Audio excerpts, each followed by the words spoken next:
I'd like to introduce our fourth speaker now, Stephen Hutchinson, who's actually not doing a duo act, he's doing a solo act. His colleague is not well. Stephen is a nurse consultant with the South Australian Prison Health Service. So welcome to our South Australian Prison Health Service presentation, Mindfulness Self-Management Resources to Reduce Anxiety and Depression in People in Custody. And for Jack, my co-presenter, she's sick today, so solo. Of course, I want to acknowledge country, but I guess more importantly, I really want to talk about the over-representation of Aboriginal people in custody. 32% of people of Aboriginal descent are in custody in South Australian prisons. That's, in Australia, less than 3% of the population. And I was working around with the general manager at Port Augusta Prison and with some Uni SA staff, and over 80% were Aboriginal. And sometimes up to 60% in the women's prison. So we've really very much, and I've got some Port Augusta colleagues here, we're very much in the health space trying to close that gap.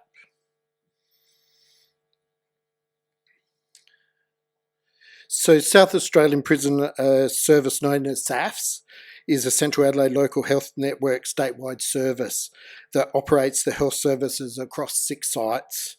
In the metropolitan area, we have the Adelaide Women's Prison and Pre-Release Centre and Yatala Labour Prison. Our regional prison sites are Mobilong Prison near Murray Bridge, Cadell Training Centre in the Riverland, Port Augusta Prison and Port Lincoln Prison. SAFS also supports 2 privately managed prisons, the Adelaide Remand Centre, which is operated by Serco, and also Mount Gambier Prison, operated by G4S.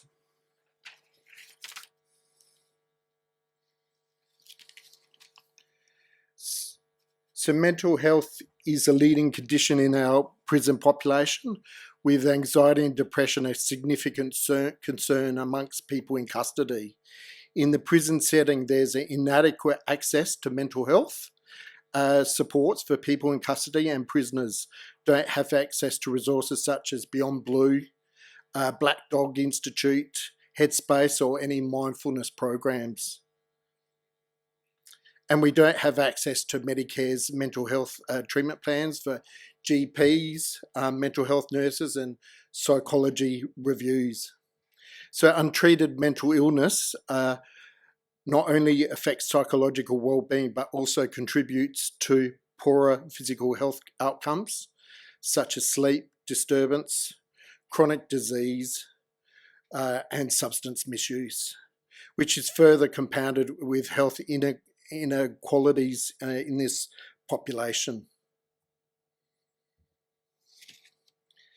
Our mental health link portfolio nurses identified treatment for low to mild levels of anxiety and depression as a gap in care, particularly in the high security prisons where there is limited access to people, a lack of therapeutic space and time, and resource constraints. Our literature review identified minimal resources for self-directed management. This was a catalyst for thinking about how we can assist our prisoner patients. Since 2004, and I started in prison health casually in 2005, there have been an increase in prisoner numbers, and this is due to a number of factors. The 2004 Mulligan Inquiry, a political focus on crime, developments in DNA, and an increase in our population.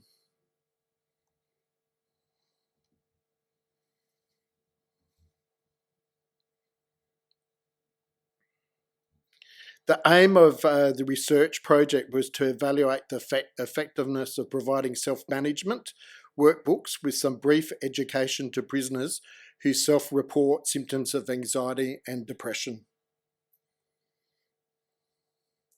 Ethics approval for the study was obtained prior to undertaking this study, and all participants were voluntary. The intervention of the workbooks was assessed with pre-workbooks and post-workbook evaluations of individuals using the Depression Anxiety Stress Score 21, DAS-21, and the Hospital Anxiety and Depression Score HADS. Pre and post workbook evaluations with the validated tools was conducted by the nursing staff at each site. A data analysis was undertaken using descriptive statistics. Participants included individuals from 7 prison locations across South Australia. A total of 89 prisoners participated in the study, with 11 participants identifying as Aboriginal or Torres Strait Islander. 89 participants consented to be involved in the project, with 76 completing the first 2 workbooks and 49 prisoners completing all 5 workbooks during their incarceration. In the study, 27 participants identified as female and 62 as male. All prisoners involved in the study received and completed at least workbook 1 and 2. The research project involved a UniSA social worker student originally, the Aboriginal Grannies Group, and the South Australian Literacy Council. The input included oversight to develop workbook content for self-management of symptoms associated with mild anxiety and depression for use at any time the individual experienced stress during their incarceration. They also provided assistance with ensuring the literacy and layout design were appropriate for all participants undertaking the study. So these are the workbooks. So workbook 1 focus on, so remembering they don't have access to internet. So the workbooks are mindfulness activities. And so the workbook 1 focuses on mindfulness, anxiety, stress, mood. Workbook 2 focuses on depression, hopelessness, dealing with grief and loss, a sleep diary, relaxed breathing and reflection.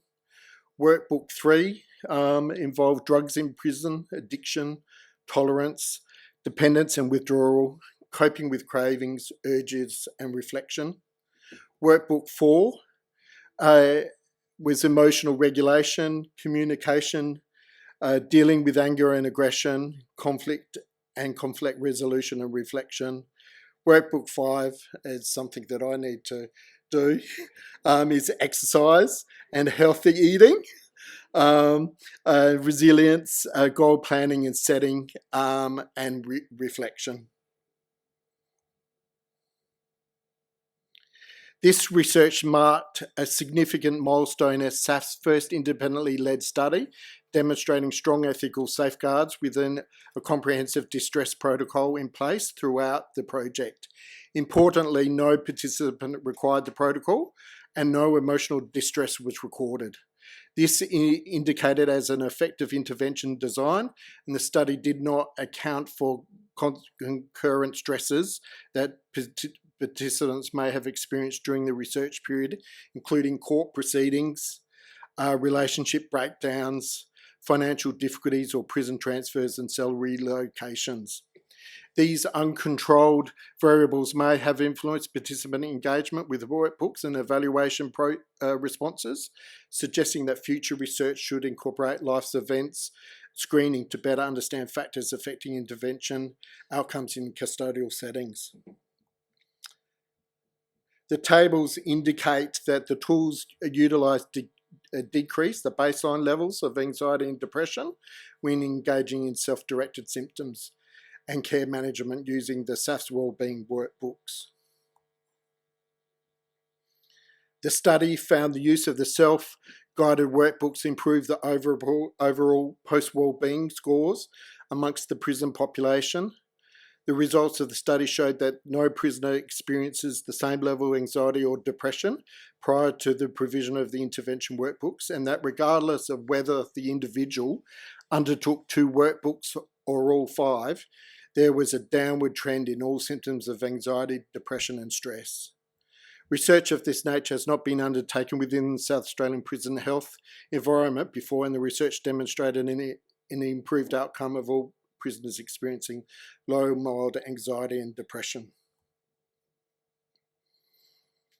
The workbooks were beneficial in reducing participants' anxiety and depression and assisted with open discussion around expressing their thoughts, emotions when returning to complete the assessments with nursing staff at periodic times. The resources have a lot of mindfulness activities, including tapping into self-awareness and focusing on mindfulness, which is strongly correlated with greater well-being and perceived health. This approach effectively supports people in custody to manage mental and physical health through self-awareness, behavioural change, and skilled development. The workbook integrated exercise, sleep, nutrition, emotional well-being, and acute service and encouraged early intervention. The workbooks have been recognised as an effective strategy to improve symptoms of depression with anxiety amongst the prisoner population. By integrating these workbooks into correctional environments, we've learnt we can empower people in custody to take an active role in managing their mental health, which is crucial for rehabilitation, self-esteem, and developing resilience. Several case studies have highlighted the positive benefits of the wellbeing program to reduce the participants' anxiety and depression. And the last couple of slides is for people in custody identified as requiring further support. We referred them to our nursing staff trained in trauma-informed care and behavioural activation. And Tony, just sitting here, was one of the people who led behavioural activation, which was a collaboration research feasibility study with the University of South Australia. And very much appreciate Tony and the amazing success that feasibility study had as well too. This is a preventative and early intervention treatment rehabilitation model for depression. We wish to acknowledge and extend our sincere appreciation to all participants and healthcare professionals who contributed to this study, conducted within the custodial environment, and their engagement, insights and collaboration were invaluable to the success of this wellbeing program. Thank you. Can I run away now? I'd like to run away now. No, first of all, I'd like to say congratulations to you and your team for conducting a research project like that in a really difficult environment, but and achieving what you've achieved. So it's we're only a small team compared to other states and jurisdictions, and I think we often punch above our weight. We can swiftly try and progress through the bureaucracy and make an impact. And I think with the wellbeing program and the behavioural activation, we've had a lot of success, and people uptaking that from other jurisdictions. SAPOL has been very interested, New South Wales Justice, Forensic Health, Well done. Does anyone have any questions for Stephen? At the back, so you don't get to run away yet.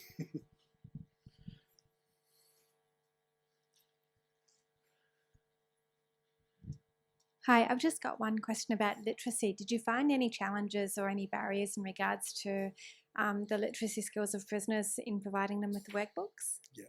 There's literacy. A lot of our people in custody can't read or write. So the nurses have a good relationship and rapport with our people in custody. So in those instances, they would have them in the clinics and sit down with them and actually go through the activities and explain what was required for each activity and assist them. Any other questions for Stephen?